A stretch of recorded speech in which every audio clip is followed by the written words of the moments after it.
હાલમાં ગુજરાત બોર્ડ દ્વારા ધોરણ 10 અને 12નું પરિણામ જાહેર કરવામાં આવ્યું હતું, જેમાં ભુજની લક્ષ્ય એકેડમી કોચિંગ ક્લાસના વિદ્યાર્થીઓનું પણ ઉત્કૃષ્ટ પરિણામ આવેલ છે। આ લક્ષ્ય ઇન્સ્ટિટ્યૂટમાં બોર્ડના વર્ષમાં શરૂઆતથી જ વિદ્યાર્થીઓને અભ્યાસક્રમ ઉપરાંત તેમને પડતી મુશ્કેલીઓ અંગે વ્યક્તિગત માર્ગદર્શન આપવામાં આવે છે।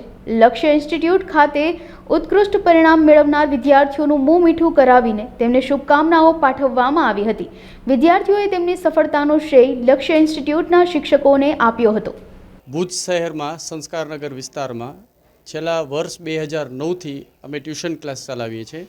અમારા ટ્યુશન ક્લાસમાં અમે ધોરણ 9થી કરી અને M.Com MBA સુધી ગુજરાતી માધ્યમ અંગ્રેજી માધ્યમ બંને માધ્યમ માટેની સેવા આપીએ છીએ અને છેલ્લા ઘણા વર્ષથી અમને વાલી તેમજ વિદ્યાર્થીઓ બાળકો બધા પાસેથી સારો એવો પ્રતિસાદ મળેલ છે અને એ પ્રતિસાદ અમને એક જુસ્સો પૂરો પાડે છે અને જે બદલ અમે દર વર્ષે બોર્ડના વર્ષ 10મું 12મું અથવા તો યુનિવર્સિટી જેનામાં કોલેજના બાળકો દરેક વર્ષની અંદર અમે 100% રિઝલ્ટ મેળવવાનો પ્રયત્ન કરીએ છીએ અને સફળતા પણ મળે છે, જેનું શ્રેય અમે અમારા બાળકો અથવા અમારા જે વાલીઓને અમે પૂરું પાડીએ છીએ।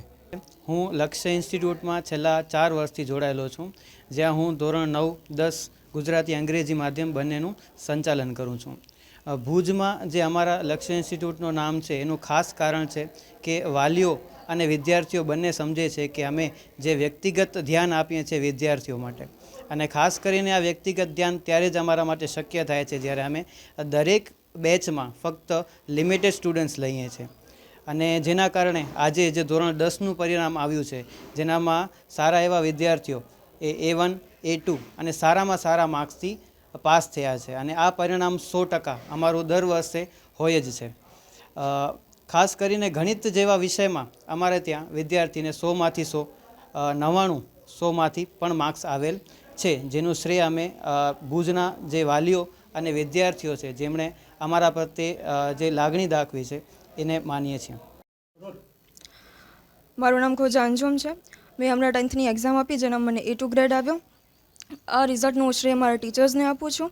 એમણે અમારા ઉપર ઘણી બધી મહેનત કરી છે, રિવિઝન બેચીસ કરાવ્યા છે। 10 થી 12 કલાકના રિવિઝન બેચીસ હતા। હું કેરાથી અપડાઉન કરતી હતી એટલે મારું પોસિબલ ન હતું કે હું ડાઉટ સોલ્વ કરવા માટે આવી શકું, તો એ લોકો અમને લોકોને ફોન ઉપર પણ ડાઉટ સોલ્વ કરાવતા હતા। અમે લોકોને ડાઉટ ન થતો કે ભાઈ આટલા વાગ્યા છે તો અમે લોકો ફોન કરીએ કે ન કરીએ, ખપે એ ટાઈમે પણ અમારા માટે રેડી હતા ડાઉટ સોલ્વ કરવા માટે।